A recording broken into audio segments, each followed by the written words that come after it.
Hi hello வணக்கம். Welcome back to அன்பு சுவடுகள். நம்ம இன்னைக்கு என்ன பேச போகிறோம் அப்படின்னா, இன்பத்தை அள்ளி கொடுக்கும் திருச்செந்தூர் பற்றி தான் பேச போகிறோம். இந்த திருச்செந்தூர் கோயில் எங்கே அமைஞ்சிருக்கு அப்படின்னு பார்த்தீங்கன்னா, தூத்துக்குடி மாவட்டத்தில் தான் அமைஞ்சிருக்கு. 6 படை வீடுலேயே 2ஆம் படை வீடாக அமைகிறது இந்த திருச்செந்தூர் கோவில். 6 படை வீடிலே இன்பம் ஓங்க வேண்டும் என்றால் திருச்செந்தூர் போக வேண்டும் அப்படின்னு தானேங்க சொல்லுவாங்க. நம்ம முருகரை பற்றி பேசி கொண்டிருக்கும் போதே மனசெல்லாம் அவ்வளோ இன்பம் அடையுது. இந்த சமயத்தில் ஒரு ஸ்லோகம் படிச்சுட்டு நம்ம முருகரை பற்றி பேசலாம் அப்படின்னு சொல்லி நினைக்கிறேன். உருவாய் அருவாய் உளதாய் இளதாய் மறுவாய் மலராய் மணியாய் ஒளியாய் கருவாய் உயிராய் கதியாய் விதியாய் குருவாய் வழிவாய் அருள்வாய் குகனே. முருகரை பற்றி நம்ம பேசும்போதே அவ்வளோ மனசுக்கு இன்பமாக இருக்குங்க. எப்பவுமே ஒன்று சொல்லுவாங்கல்ல, குன்று இருக்கும் இடமெல்லாம் குமரன் இருப்பான் அப்படின்னு சொல்லுவாங்க. ஆனால் இங்கே திருச்செந்தூர் முருகன் கோயிலை பாருங்களேன், சாமியோட சிலை கடல் மற்றத்தை விட கீழே தாங்க இருக்கும். நாம எப்பவுமே முருகப்பெருமானை தரிசிக்கணும் அப்படின்னா மலை மேலே ஏறி போய் முருகப்பெருமானை தரிசித்து மலையிலேருந்து கீழே இறங்கி வருவோம். ஆனால் இங்கே திருச்செந்தூர் கோயிலில் மட்டும் நம்ம கீழே இறங்கி போய் முருகப்பெருமானை தரிசித்து மேலே ஏறி வருவாங்க.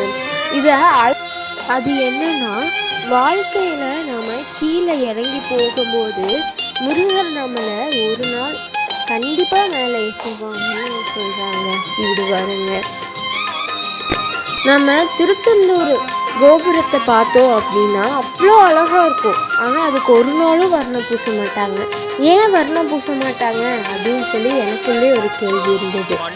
அது ஏன் அப்படின்னு நான் யோசிக்கும் போது தான் எனக்கு தெரிஞ்சுது, நம்மளுடைய சிற்பக்கலையை அவ்வளோ அழகாக பராமரிக்கிறாங்க, நம்மளோட பாரம்பரியத்தை அழகாக கொண்டாடுறாங்க திருச்செந்தூர் கோவிலில். திருச்செந்தூர் கோவிலில் நம்ம பார்த்தாவே நாளிக்கிணறுக்காக அவ்வளோ பேர் லைனில் நின்று போவாங்க நாளிக்கிணறை பார்க்குறதுக்காக.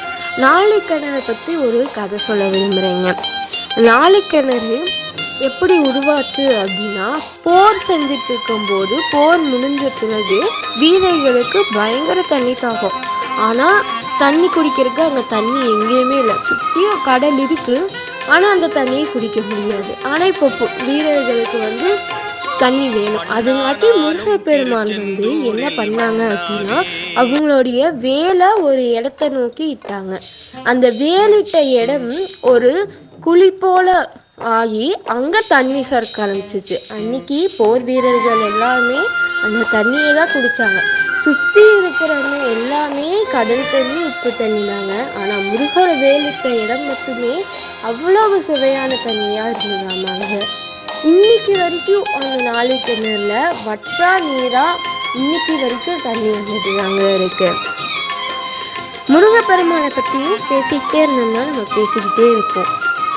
இதே மாதிரி இன்ட்ரெஸ்டிங்கான விஷயத்தோட நெக்ஸ்ட் வீடியோவில் நம்ம சந்திப்போம். தேங்க்ஸ் ஃபார் வாட்சிங்.